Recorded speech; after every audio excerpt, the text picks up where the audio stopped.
Welcome to the Collingwood Rant. I'm Sly. And this one's for you, Your Majesty, Spook. Spook, surprised that Yes.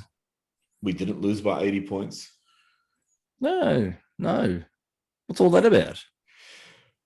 I'm going to have to start reconsidering whether I go the 80-point loss thing. I think it's not working.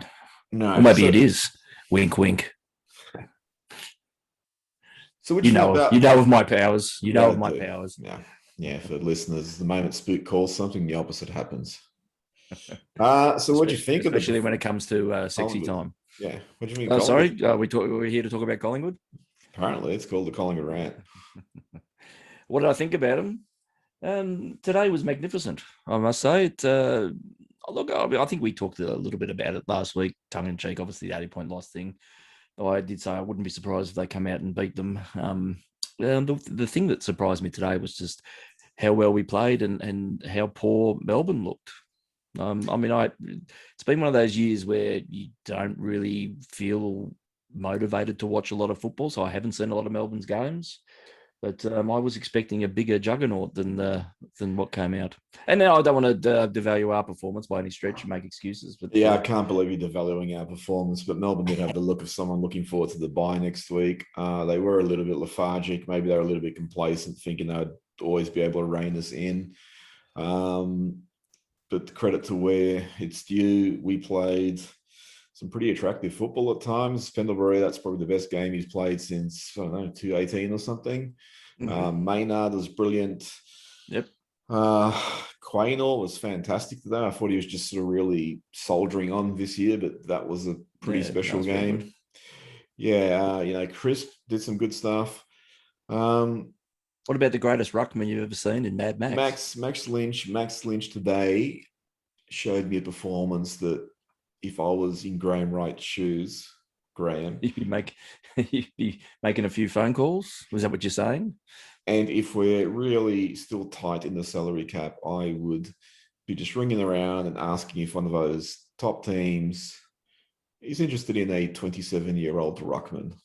You're not going to trade out Max, are you? No, Max. He's not 27. No, we'll keep Max and Darcy Cameron's another one that had a great game. And McCreary and Elliott constant pressure. But, Lynch played a really encouraging game for a kid who's he's played about 4 games. I know, it's amazing. Some of that tap work was sublime. Yeah. You're only going to watch this 100 times, but that tap to the goey and the fend off from McCreary was just fucking dynamite. Well, the one criticism I've often had of Grundy is, he's a fantastic rucker over, but we're playing him as a ruck. So it's that sort of thing, like in cricket, where teams bring in wicketkeepers who are really good batsmen, but really average wicketkeepers. It's like, well, hang on, they've got a job to do, which is wicketkeeping, not batting. So if that's suffering, you got the wrong guy in that role. And just with Grundy, obviously, for a while we've highlighted the lack of synergy between him and the mids.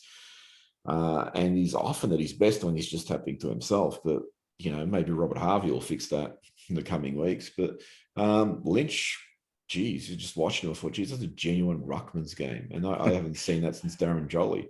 Or, maybe a few of Witz's game. And that's not to criticise Grundy, but, Grundy plays a different style of game. But it just, on so many levels, that was like, this kid does have something. And if we stay with Grundy, I wouldn't be surprised if people or clubs start sniffing around Lynch going, well, hey, he might solve our ruck problems. You've got a few clubs like Geelong who need a ruck.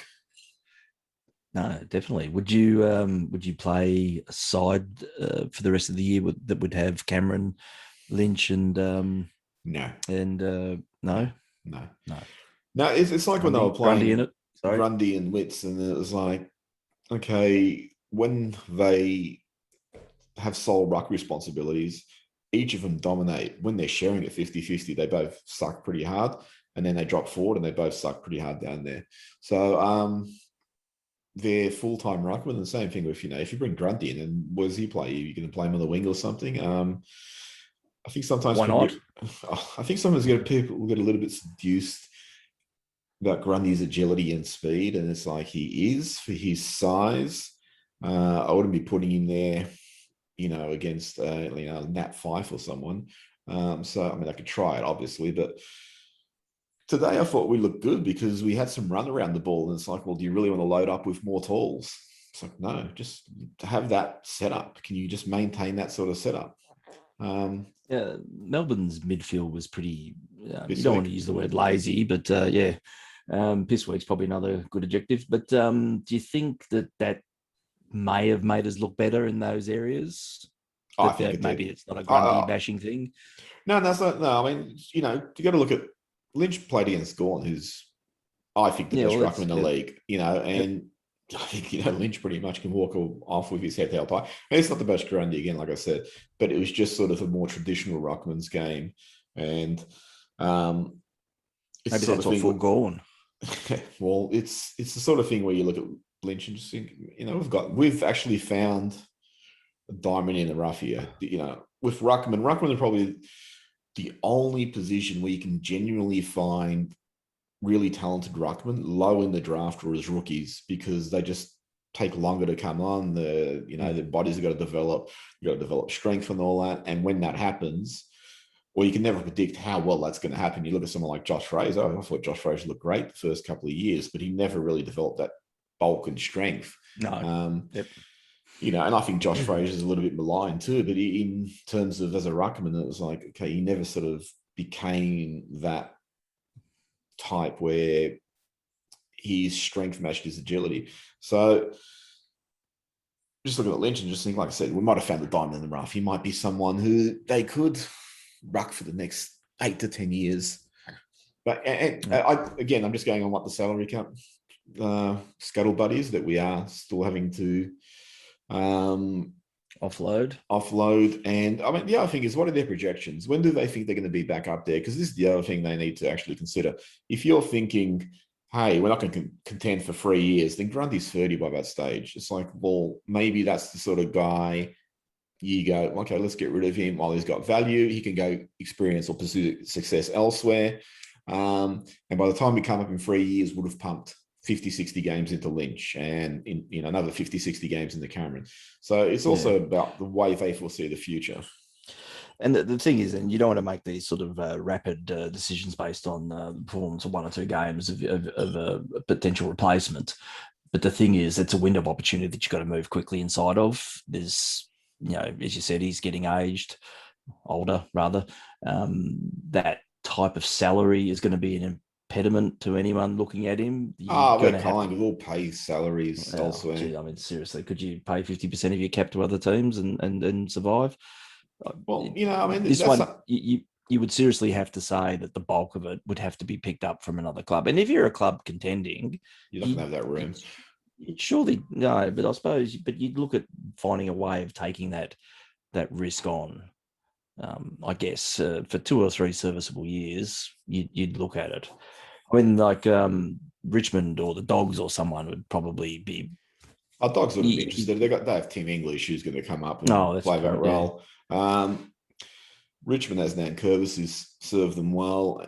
You're probably really looking at Geelong, who's reliant on Reece Stanley, who's up and down, and someone like they said they have a bottomless salary cap, so that's probably a chance. Well, maybe they just manage their money well. St Kilda, they have like that young guy coming up, forgot his name. Sydney always loves ruckman. You go to GWS, maybe Fairview for an option. I don't know, but it's just something they need to explore. Again, just predicating this based on having to possibly free up some more salary cap room. It's just going to be frustrating that if they do pay salary to another club, this could tie them to yet another club for 5, 6 years. I mean, I'd like it if we could give them the Bulldogs so we can just start paying, we can have half our team at the Bulldogs, and that way we can experience success in 2 different jumpers. So maybe that's the plan. Just as distribute as many paid players so we can claim success out of it. Yeah, more possibly. Surely if you throw your net wide enough, you're going to snag a premiership somehow. Yeah. Were you going to say something when I interrupted you? I can't remember. That was about 20 minutes ago. In terms of the way we run Rant and carried and connected, And I think I meant to give Noble some credit because I'm often criticising. I think I meant to give him some credit a couple of weeks ago, and I just forgot that.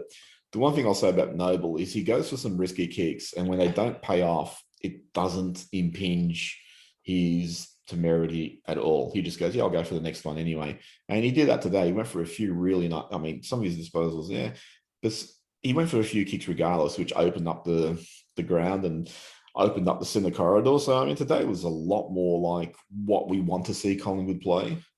It's just a question of why have we collapsed into that high possession football so often. You know, people might say injuries or personnel or whatever. I don't buy that because it's like you're getting even more inexperienced players in there. So this is probably when you should be less likely to execute your game plan efficiently. So I'm just curious. Do you have any theories? I think I think it's coupled a little bit of the laziness of Melbourne that freed up a lot of space on the ground. There was only probably a couple of times in that game where they really put that pressure on and they really looked like they had that press operational. And there was a couple of moments where we were really struggling to find an avenue out of defence, but they just didn't seem all that interested in sustaining it, which is kind of strange because did these win last week? Yeah, they beat whoever I can't remember. They played Brisbane or whoever it was. Yeah, but they've I'll look it lost. up. They lost to Adelaide the week before, wasn't it? So whether they're just sort of treating these lower sides with a bit of disdain, I don't know. Or as you said earlier, that going into the bye, they were a little bit, their focus was elsewhere. But it just seemed a lot easier for us. And the thing is, like apart from a few, probably once the tempo of the game settled down a bit, we had a few choppy turnovers in the first quarter, but once we got our rhythm going, we looked really good by the skills. It was just a few moments where you slapped your head in disgust, but the bulk of the play was really quite good. I was And very you wonder whether, 2018-ish. it didn't have that sort of freneticism though. I think they were just like, I mean, we commented, I think, during the game that it was pretty bland. You likened it to a 1981 Lakeside Oval match. At the It beginning, yeah. was, I mean, the second yeah, half, I think that it really lifted in as I tempo. said, it picked up the tempo a fair bit. The thing is, like, I think the D's, once they were on the canvas a little bit at halftime and they came out swinging in the third, well, they kicked 3 or 4 in a row and got their noses just back in front. You're sort of thinking at that point, oh, well, this is it. This is the 80-point loss coming up. But we met the challenge head on and pretty much once they had that little mini run, we quashed it and just went back to what was working in the first and second quarter and just started executing it really well. So you wonder whether it was just the occasion of the day. They got wrapped up in the emotion a little bit, whether that sense of the shackles are off. Could be a number of theories that we don't necessarily have to go into today. But it was across the board, it was just so encouraging to see. And again, you had, I think Bianco was quiet. Rantel again was pretty much unsighted, but you still had the likes of McCreary coming back in and really bullocking. Poulter at times was linking beautifully. Had a couple of clangers, but it's early days. The likes of Aston Elliott's suddenly playing well again. It's just like there's just key components in that sort of thing that you want to say looks like the future is starting to gain a bit of traction, and you're getting games and experience into some of these kids, and then they're performing admirably at the moment. They're going to have their quiet moments and down times like Bianco did, but in the whole, it's just really encouraging that direction that they're taking. Yeah, I mean, Even though you'll write it off because it's too early, but that's how I'm feeling at the moment. yeah, no, I was just going to say one thing you referred to earlier about the shackles being off, which is something I felt. I saw Crisp interviewed after the game, and he just sort of talked about how everyone had a lot feeling that they're a lot more relaxed than that, and I just do wonder about the burden of expectation and how much that's smothered them and made them tentative in the past. And today it was just like, oh well, let's go for it. Let's just go for it. I mean, that does fall back on the coaching staff, why they can't create that. It reminds me of 2017, early in the year, we were having a conversation when there was a lot of speculation about Buckley's future, and you said, it feels like the players have tightened up because of that speculation. They don't want to let him down, but they're putting too much pressure on themselves and they're not playing with freedom. That freedom was there today, and I think that was the main carrier of the brand they wanted to play. Look at, so I'm using corporate speak. The style of game they wanted to play. Now, the query is, why couldn't they get that happening the last 3 years? You know, so if this was a regular, if Buckley hadn't been, I mean, it's interesting. Buckley hasn't actually been sacked. They just said, we're not going to renew your contracts, and he hasn't resigned. It's just like, well, okay, I don't know what do you call that? His contract's expired, and off he goes. But if you go back to 2017 or whatever, this is the sort of performance where you go, oh, we beat the top team, we look okay, and the next week we'll play Hawthorn and then just lose. And Hawthorn will be, you know, I'm talking about Hawthorn today, where they're 17th or whatever they are. So that's the question of, like, is this just more of what we've seen in the past? You know, great game one week, average game the next week. Well, and it's all a big unknown from here, because you've taken away a major part of that pattern. So it's, I mean, you wouldn't expect Harvey to imprint his style or whatever it is that's going to be in the first game, but it's going to be a progressive thing. We talked about this last week. He's going to be auditioning essentially his services to anyone else that's going to be interested in him. And I think, you know, again, with that release, and you often see that with, I mean, like what happened today, you often see when clubs shed a coach that they suddenly produce what it is that everyone wants them to produce, but they've been incapable of doing it. Whether that sense of the, you know, that need to sort of play to a game plan that they may not necessarily have completely invested in, or don't feel is working, but they don't have the power to actually impact upon that when that's away and you're away, and the rest of the season could be a nice little group of wins. You just don't know. And that's probably the one thing that you sort of found. Like, I got a little bit more invested in the game today than I thought I would. You sort of starting to see what the next steps are looking like, because it's changing now. No matter what happens for the rest of the season, from today onwards, it's changed. We're 3 games out of the 8. I think it's quarter. Yep. They're 3 games out of the 8. And you look at, like, they had a number of near losses or near wins, whatever you want to call it. So they've lost to Brisbane and Port by a point. And there's a couple other games which are relatively close. You reinsert Treloar, Stevenson, and Phillips back into that side, or reinsert their availability. Collingwood could have been, I mean, I wouldn't say the top 4 material if you reinsert those players, but they could have contended, you know, bottom half of the 8. If they were really lucky, they might have finished a little bit higher. I mean, it's interesting that you get these people who, in the off season, after the trade debacle, it was a debacle, who said, well, maybe the club has a plan, you know, and we were accused of being too negative about where the club was going forward because we criticised them, like a lot of fans did.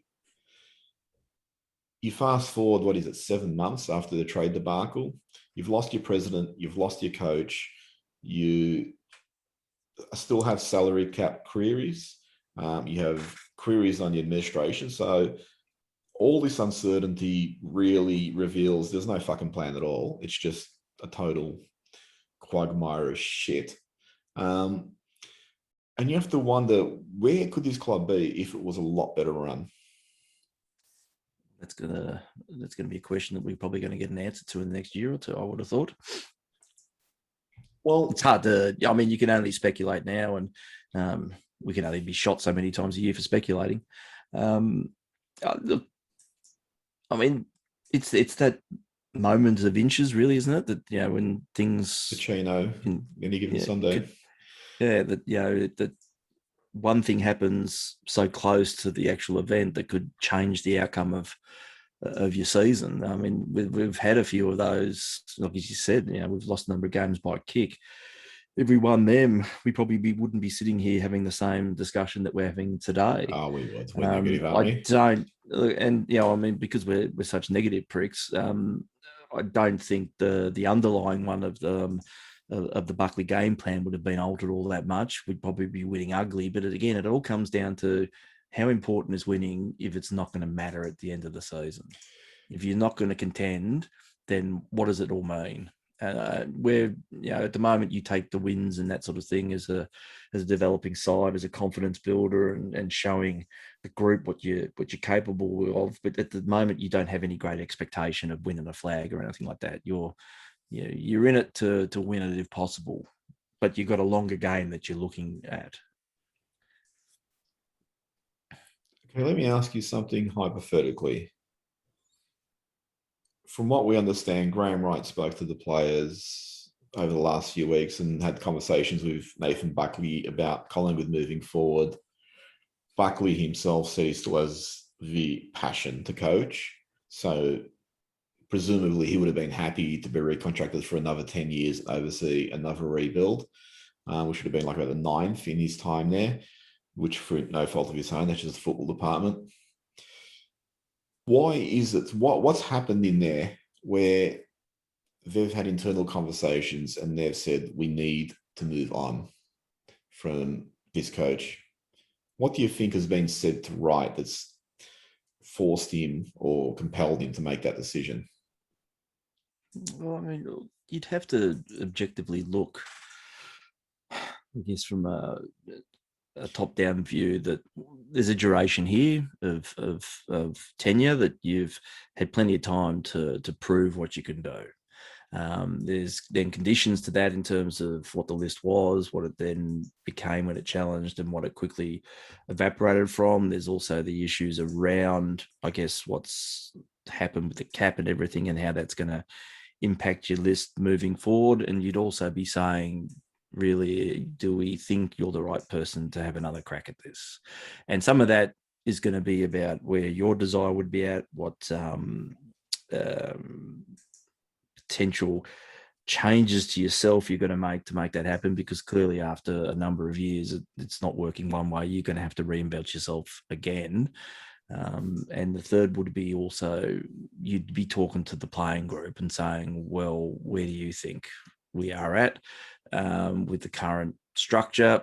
What do you see as the problems? What do you see moving forward? And a lot of that input would have to be incredibly valuable, I would have thought, in the decision making.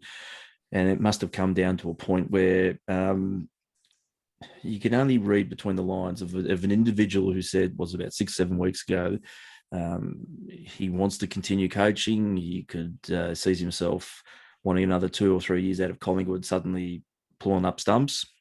It's got to really just sort of smack of that. I think it's been made pretty clear that the club doesn't think you're the answer. And once that decision was made, there was no point sort of living a life the rest of the season. It was just time to go. Now, I don't know whether that was Buckley putting his hand up as a suggestion, or whether it was a unanimous decision, or whether that was forced onto him. I'd expect it was probably somewhere between the first and the second, that it was just a mutual decision to end it there and then. And you wonder if that's the case.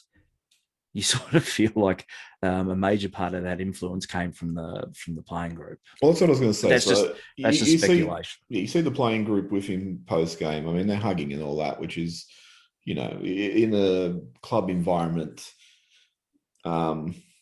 regardless of personal feelings, you generally are all aiming for the same objective, which is to win. So that can be misleading when you're hugging. It can just be, hey, great, good on you. But like, they do genuinely seem, from just what we saw, they do genuinely seem to like the guy. I mean, we've heard that there are player ructions within there, and there were some players who would not stay if he'd stayed.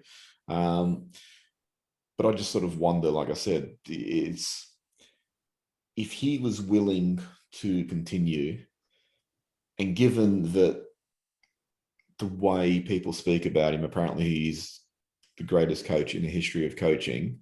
And I mean, that's that way.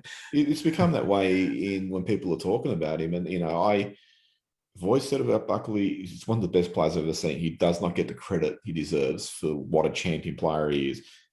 As a coach, I've defended him passionately for years and years, even when we went through that 4 years of missing finals. And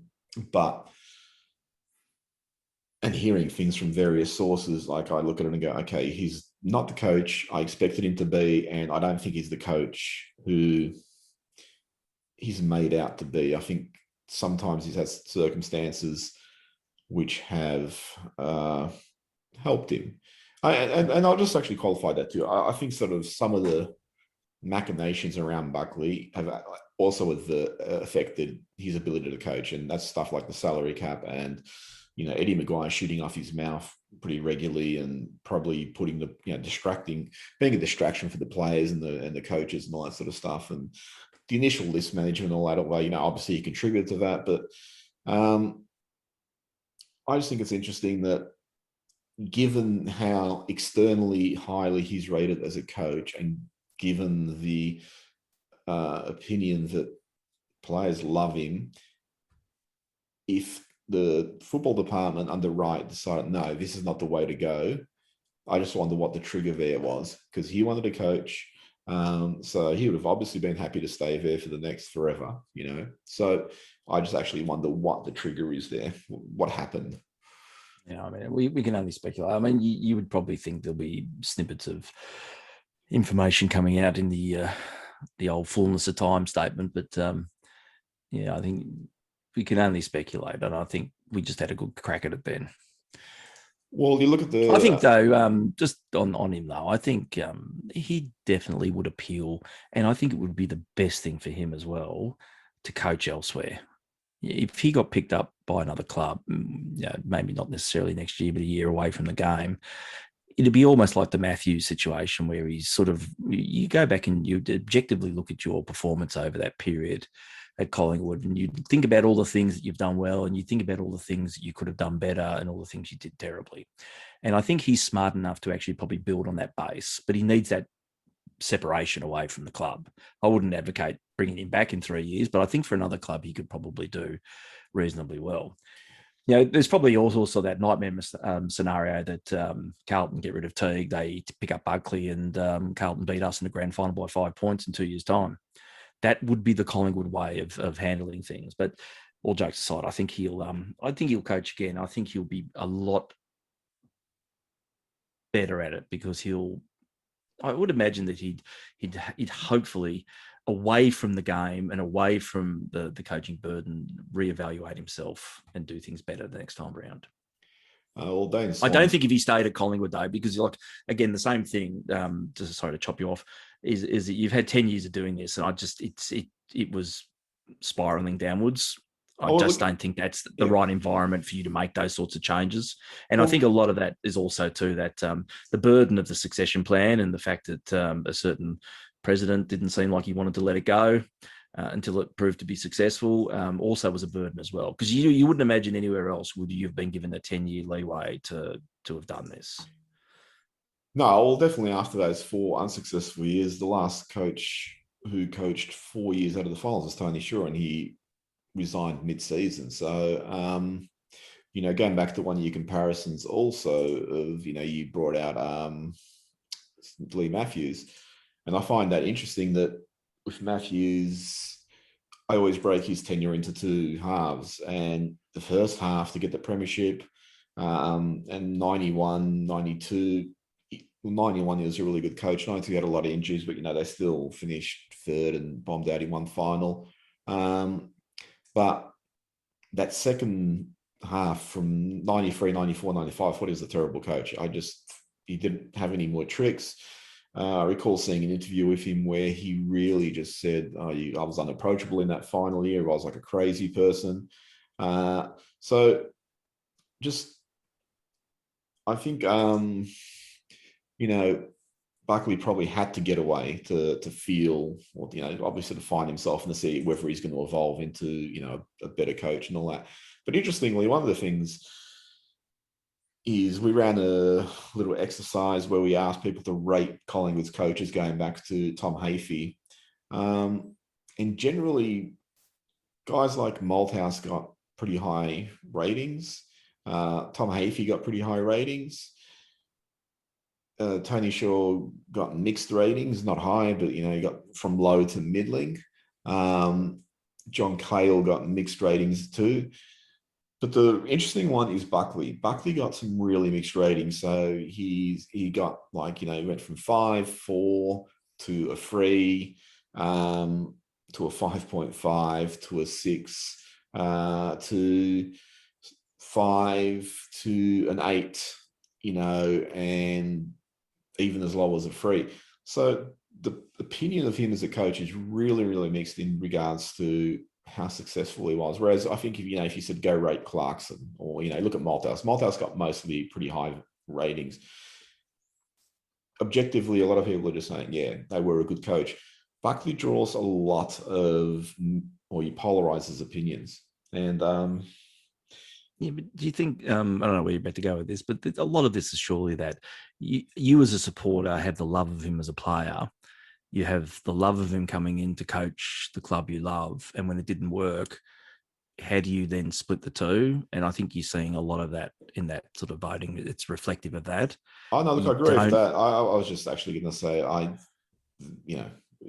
think if you get enough criticism of a person, then that criticism is or the criticism of whatever it is, an art form or, a vocation or whatever, then that criticism is probably merited. Because if something, again, looking at Malthouse got generally pretty high ratings. So I think there's enough criticism of Buckley's coaching to suggest he wasn't quite the coach that we expected, and probably not the coach that he's being made out to be.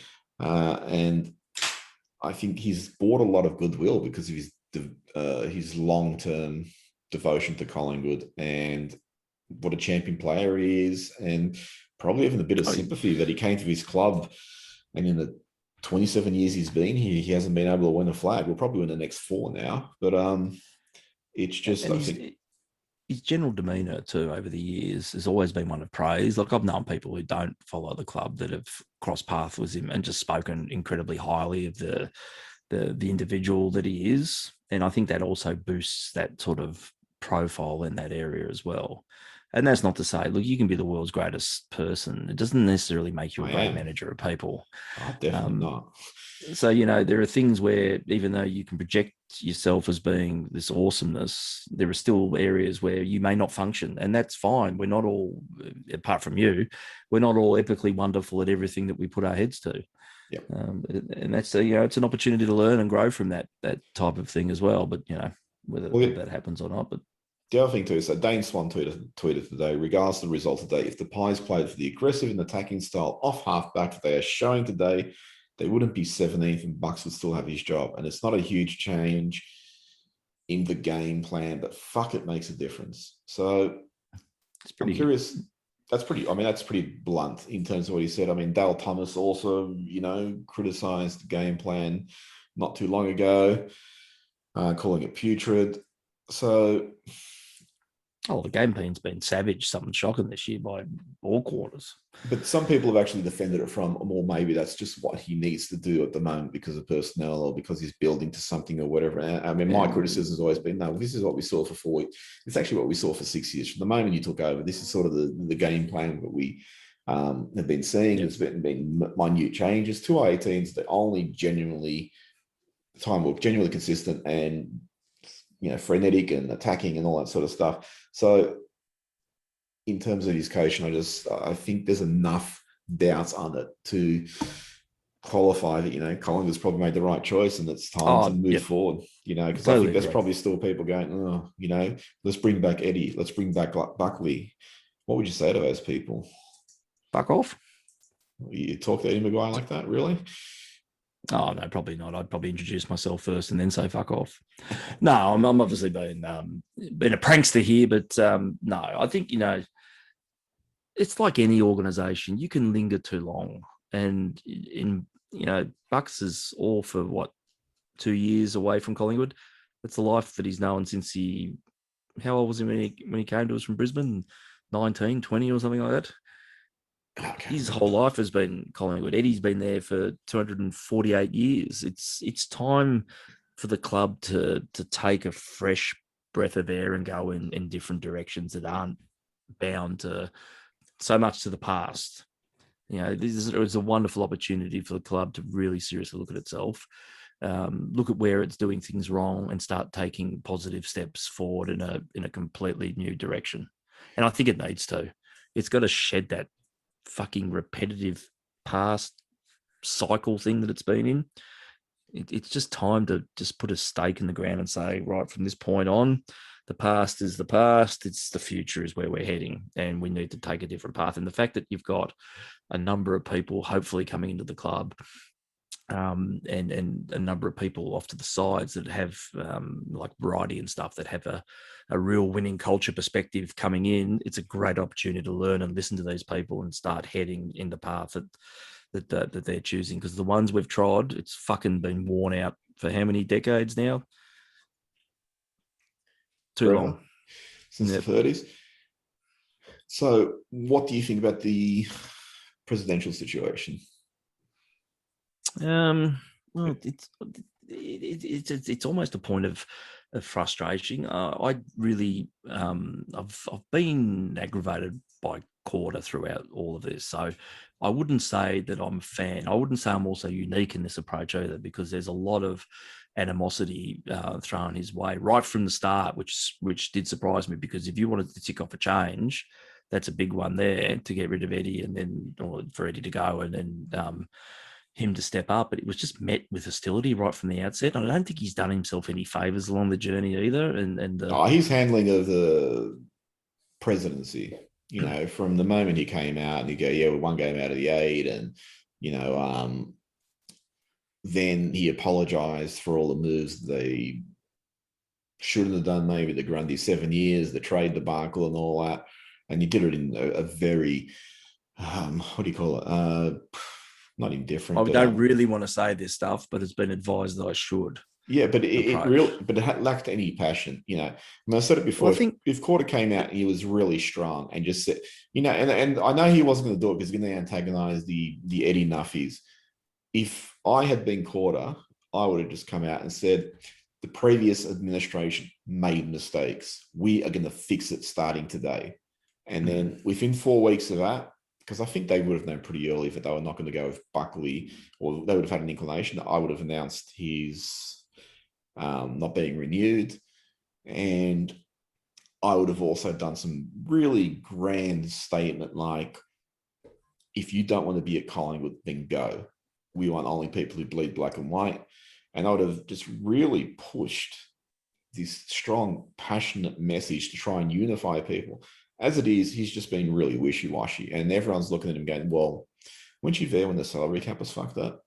Why are we trusting you to run the place? I mean, how do you feel about that? I mean, a lot of that admin, besides the two new appointees, the Neil Wilson and Bridie O'Donnell, they were there in the last years of Eddie when things were going downhill. Are they tarred, or do you feel that they should have the freedom to pursue the governance of Collingwood? Well, no, I don't really have a lot of faith in them. And that's, I think, probably the issue for a lot of Collingwood supporters right now, is that, and I was going to say before you jumped in, conversely, Brown's declared he's willing to run for the presidency, yet he hasn't fucking said a thing about it. What he plans to bring to the table, how he plans to do it. And conversely too, Corden and his lot have all just said, well, we've done a wonderful job. I think you'd be stupid to change what we're doing.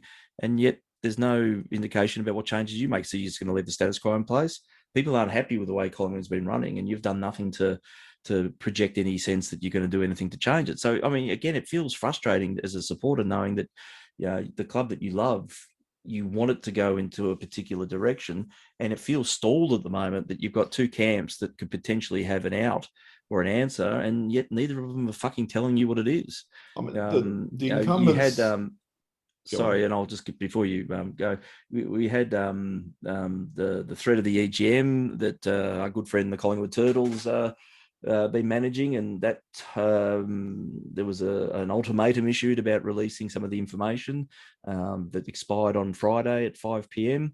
I don't know what's happening beyond that. I guess we might hear some more stuff hopefully in the next week or two around what's happening there, but that also feels like it's a pawn in the game between the one side maybe trying to dissuade this sort of thing from happening. And then the other side that says, well, actually, I can use this to my advantage to get into the board. And yet no one's declaring a hand on that as well. And it's sort of, everything just feels like it's in a bit of a holding pattern. Now, I suppose we're coming into a 2-week period where we've got the bye and all sorts of things. So I'm hoping there's going to be some movement on that front there. But it's getting to the point where if you want us to vote for you, you've got to start declaring some hands. You've got to start campaigning. You don't go to the elections or anything with 10 minutes notice. You surely want to be forging what it is that you believe is the future for the club, how you're going to achieve it, why you're going to achieve it, what you're going to do, what your plan is, who you're going to bring in. You know, at the moment, the incumbents, I just feel so distrustful of, especially the longer serving ones that, you know, you've overseen a lot of this fucking debacle. You signed off on all of this stuff. You know, you can't tell me, or you can't convince me you're going to just sort of brush it off and now you know the answer to fix things. It just doesn't smack right. Yeah, I mean, I don't know. I mean, I'm a little bit more forgiving of some of the incumbents who've only been there a couple of years. Corder, not so much because he's been there 14 years. Some of the people who've been there 2-3 years, I do wonder how free were they to speak in that environment? Was honesty valued, or were people who tried to be upfront driven out the door? You know, so I do wonder if certain people on that admin just said, this is the fall of this administration, or this is the fall of the president of this administration. Just shut up, see this out, he'll be gone, and then we'll start addressing what we need to do. I mean, I likened that. I was talking to someone else about this because we were having the same sort of discussion. And I likened it to mafia hits of Dons, you know, where you cannot hit someone when they're at their top. You just have to, and if you want to make a move, you need to wait until their power base is weakened. And such a move is going to be accepted by the greater, you know, the lieutenants and all that sort of stuff. So I do wonder if just certain members in that admin just said, let's just wait this out because Eddie, he's not long for this presidency, the way things are going. Things are spiraling out of control, where there are mortal wounds he's now suffering with the trade debacle and, you know, the Do Better report. And they're coming off the back of, look, I honestly think, I know people who've wanted him gone for a number of years now, or who've asked, why didn't he go after he made the Adam Goods comment? Anyone else would have had to step down immediately, or the Caroline Wilson comment. And he's amassed a number of those sort of gaffes. And then even going to last year, you know, I mean, last year was pretty funny in that sad way where he came out really strong on next person who breaches COVID regulations, he should be suspended for the year. And it was still side bottom about 2 days later. And then I think we made a comment on the Rant about that. It was essentially, once those sort of statements come out, you just start looking at your clock. Well, that was how long is it going to be? Yeah, and that was and then he made the second statement, and I recall sending that to you, and you go, well, that's not going to come back and bite us, is it? And it was within, I think, 12 hours. Buckley and Sanderson were caught playing tennis, and I recall sending that to you, and you go, geez, that didn't take long, did it? So efficient. There were also scuttlebutt from sources that we have heard that there was angst between president, coach, and playing group because of those strong statements he'd made in the press had really hamstrung them to the extent where, for example, the side bottom suspension was 6 weeks, I think, and they've, you know, again, from sources we've heard that the coaches in the playing group felt they could have appealed that and tried to bring it down, but Eddie's proclamation in the media made it impossible because they couldn't appeal something where their president had come out so strongly to enforce long-term suspensions and all that sort of stuff. So anyway, there was mounting evidence. There was building pressure for people who thought, well, it's time for a change from the top, and that starts with Eddie Maguire. So I do wonder if some admin just saw that coming and just said, just shut up. He's going to shoot himself in the foot, and at some point he won't be able to talk his way out of it. And that's what happened. I mean, the Do Better press conference, you know, where he came out and said, this is a proud and historic day for Collingwood. And then he just fired off all this bluster. It was like, I recall talking about this. Some of the stuff he was saying was fine, but his whole confrontational attitude was, geez, you're really just trying to shout everyone down. And then I think it was only like a week after that press conference, he stood down, he resigned. So I do wonder, and like I compare this sometimes to the 1986 administration. So in 1983, the new Magpies swept into power. They promised to buy up big, to bring players across, like Carlton had done, to buy success. They bungled it. And by 86, the banks were suggesting Collingwood should close their doors. Players were asked to take a 20% pay cut. Jeff Rains and Mike Richardson left. They went to Essendon from memory. And the administration, or the president, Randall McDonald, he stood down. And the new guy to take over was Alan McAllister, who was the treasurer. So, I mean, the treasurer, you'd think, well, geez, he should have a line on the money. But he became a really good president for the next 3-4 years until we won the flag, and then it just turned the shit again. But that was born out of the ashes of the previous admin. So, I think in some ways there's a benefit with the incumbents at the moment simply because you fucked up. So all you can do is just shut up and fix this. And you do it keeping a low profile. Whereas I'm a bit worried with Jeff Brown, he'll just become the new Eddie Maguire, and he might bring some great people in. I could be totally wrong, but it all goes back to that Messiah complex at Collingwood. Is like we're always looking for someone to save us. And maybe the reality is just let's remove the profile. Let's remove the huge egos and all that. The one thing I like about Corder, the one thing I'd endorse him as president is he's really boring to talk, not to talk to, sorry, because I've never spoken to him, but like when they interview him and all that, I think this guy has zero charisma, personality compared to Eddie Maguire. So if he was president, I can't imagine you'd ever have any sort of profile. And that to me would suit me, that he'd just be so low profile that would be totally the antithesis of everything that, we've had at Collingwood for the last 22 years. You're right. You need to take a breath. That went on for about 20 days. Well, someone had to say it.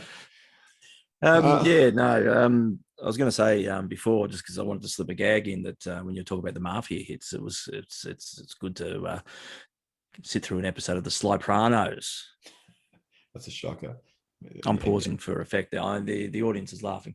No, look, there's one thing that when you were talking then that I kept thinking in my head, which was that he was on Footy Classified a few weeks ago where Eddie made the bold proclamation that while it was when he was trying to justify the Brodie thing where she can't come in and vote on any issues until she's ratified at the end of the year, and they've done that before. And not that it was ever a problem, because in his 23 years of presidency, the board was unanimous on every decision. They never voted once. And you're thinking, that just sounds wrong right from the outset. Surely nobody's that perfect as a collective group that you wouldn't challenge anything that anyone says, or I don't agree with this to the point where I think we should vote on it. Surely that would happen all the time. For 23 years, you wouldn't all just sit there and say, you know what, I think we should put a balloon up everyone's nostril and inflate it before games. That'd be good. And everyone just claps and cheers, and then they move on to the next agenda item.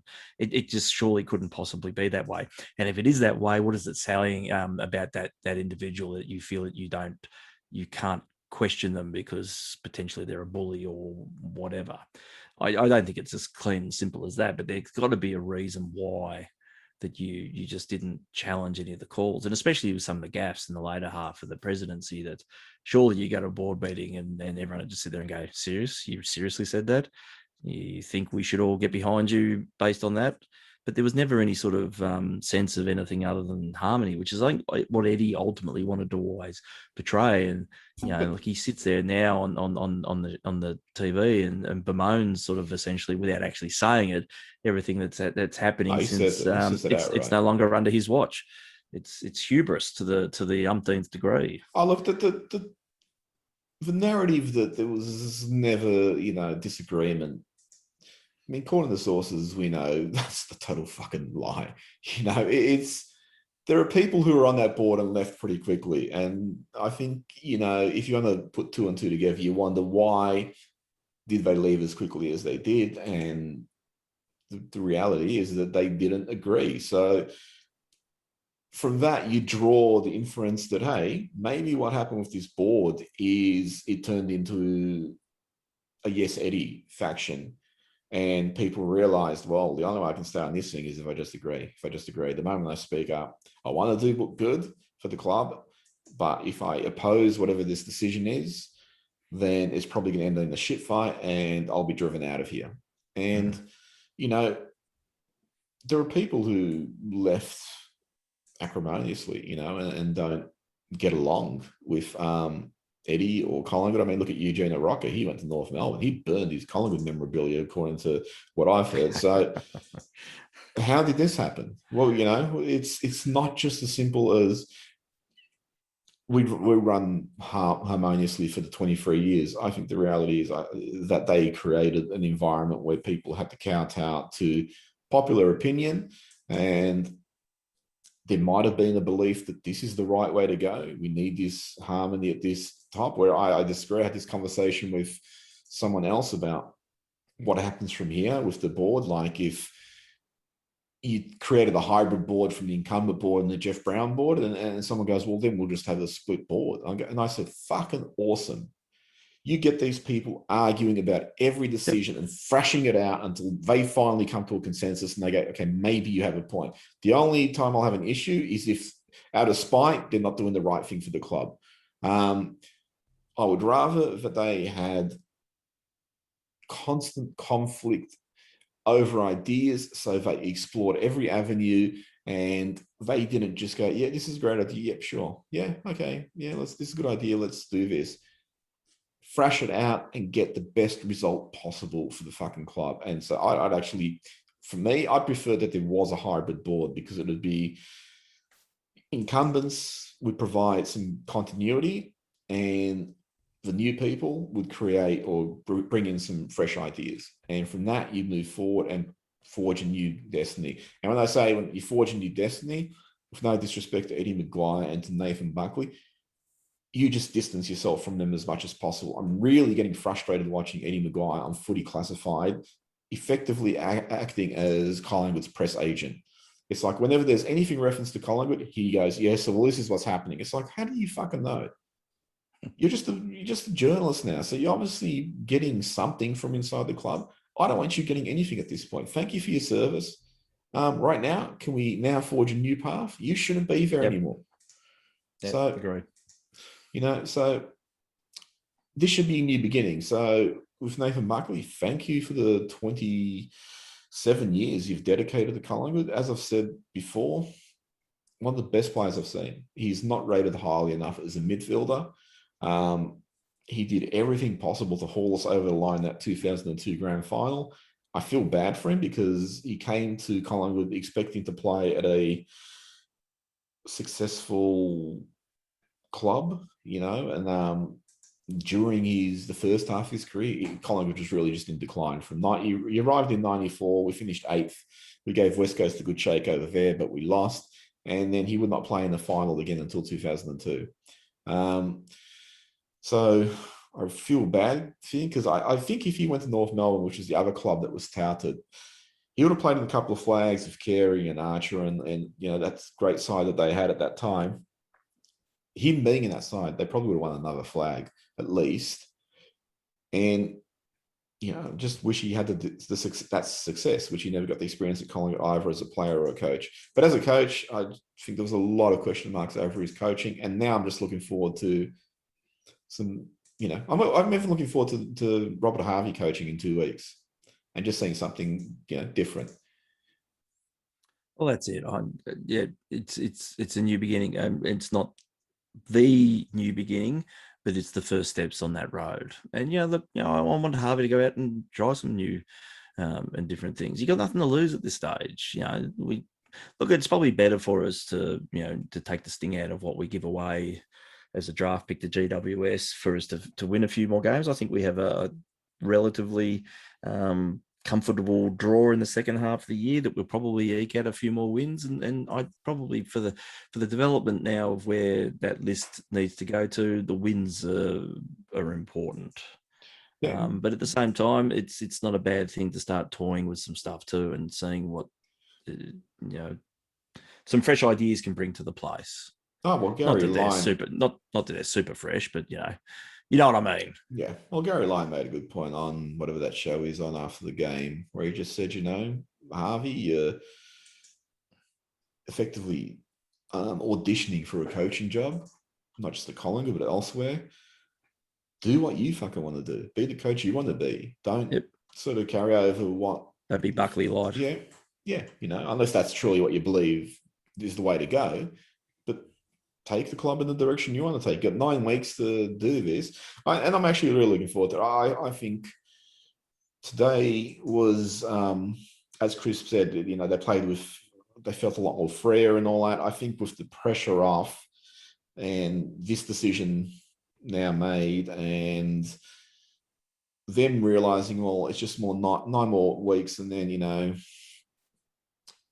we're not playing for finals. We're not trying to, well, they could, I guess, if they won every game, but, just playing with freedom in the band. I think we'll actually see some really good football, and I think we'll see some players blossom, and I think we'll see, some interesting stuff. And I hope that, Harvey tries some innovative ideas. Yep, totally agree. We're playing the bye next week. You tip? The bye by 80 points. You weren't going to say that anymore. No, well, I lied. Who do we play after the bye? I saw something announced that the next round of COVID rounds had been announced, but I haven't seen anything yet. I'm assuming it's the same playing order. But who do we have? You're the answer man. Are you getting sick of COVID? I'm just stalling while I look it up. Oh, no, I'm loving it. It's great. If you're a superhero, they obviously enjoy wearing masks, but I'm just a civilian. Just a civilian. That's it, just a civilian. So actually, I knew this. I can't believe I had to look it up. We played the Dockers. Ironically, at Marvel Stadium, just after you talked about superheroes. I doubt that's going to happen. Oh, it's 2 weeks' time. We've probably been through 8 more lockdowns by then. There's probably some sort of super spreader event that comes out your earlobes or something. So I'd say we'll be playing that over in Fremantle, won't we? I don't know. So it's Tassie or somewhere. So that game's scheduled for 26th of June. It's 14th of June now as we record this, so 12 days. You'd think that we should be out of lockdown. Maybe they'll just go to very, very limited crowds. Or maybe they'll just use that excuse because no one wants to go to bloody Marvel. So yeah. I don't know. I haven't kept track of who's getting infected or what. So I'm just assuming that we're on top of this now, aren't we? What, COVID? Yeah. No, you never get on top of it. It's a beast. I'm just assuming we're on top of Collingwood now, aren't we? No, we're on top of Collingwood. We've fixed everything today, so it's all good. On current form, we'd win that game, wouldn't we? Oh, Freo here, you'd think we should beat them. So does that make us then 2 games out of the 8? Oh, well, it depends on all the other results. No, we're just talking about us. That's how it works, isn't it? So no, also we just win games and we just start climbing the ladder again. Isn't that how it works? If you look at our fixture, so we played the Dockers, then we played the Saints, who are really struggling. Played Richmond, who are really struggling. Then we played Carlton, who are really struggling. Then we play Port, who are really struggling. And I can't see where we lose a game for the rest of the year. Eagles here and Hawks, well, they're struggling. By that time, they'll sack Clarkson. Brisbane, that'll be a hard one. And then Essendon, who are really struggling. So I can only see us losing one more game for the year. And people said we were negative. How's this for a hypothetical? We win every game for the rest of the year. We crawl into the 8. We win every final and we win the flag with Harvey as coach. What do you do next year? Oh, well, I think we appoint Harvey for 25 years and lament the next 24. You really, I mean, it's stupid enough to be true. No, what would you do? It's hard to know. It's not going to happen, so it's not worth talking about for much longer. But it's the Collingwood way to actually pull something like that off. If Harvey was to take Collingwood to a flag this year, what I would do is I would sign him for 2 more years, appoint Scott Pendlebury his successor, install his succession plan, and in 2 years, after Harvey's won 2 more flags, just get him out of there and put Scott Pendlebury in the coaching box? I can't see where that idea can go wrong. It's genius. Ah, well, I think It's innovative. It's like you're leading the pack. I Surely everyone else would be doing this, wouldn't they? The succession plan from that on in, with that sort of rate of success, you'd be investing in it at all clubs, wouldn't you? Why don't you package it up and sell it? Should we keep Buckley after what happened today? As a mentor? No, should we sign him to like a 1 week contract every week? And sack him every week, Yeah. and then they'll play like this? Yeah. Look, if it netted as a flag, I'd do anything. Any final thoughts? No, other than for the first time in a while, I enjoyed the football today. And that's not necessarily, well, obviously it's a fair bit about the win, but it's just that the winds of change have hit. And that's what the Scorpions saying. Yeah, well, what a song. And you just feel a little bit more relaxed about it now, because you feel like that some of the pieces of the puzzle that, and I don't expect everyone to agree, and that's fine. You can all be wrong. But it just feels like that first steps of change have now happened, that you can feel relaxed enough to enjoy it. And maybe, again, the playing group, they're in the same boat as us. I hope they're not too close, because there are restrictions. Well, thank you, Nathan Buckley, for your 27 years of service to Collingwood. All the best with whatever you do next. Actually looking forward to hearing him as a commentator, in that 1 year 209 where he was doing special comments for it. It was great. So good luck to Bucks. It couldn't be any worse than half the brain dead simpletons on the Channel 7 team. Could he? Well, today I don't think I don't know Buckley capable of just gibbering out his own clacker during 2 hours of football. I actually like some of the newer people, like Nick Rewalt. I really like listening to. I think he's pretty honest. No, I'm talking Channel 7. I don't I agree. 7. I think Foxtel has a far better coverage team. 7 is about flimsy entertainment. So they should be working for Disney. Yeah, I see. Where I tripped you up there as I used the word entertainment. Well, that's it from us. And that's it from us. We'll see you out there. Stay off the highway. Later. Bye.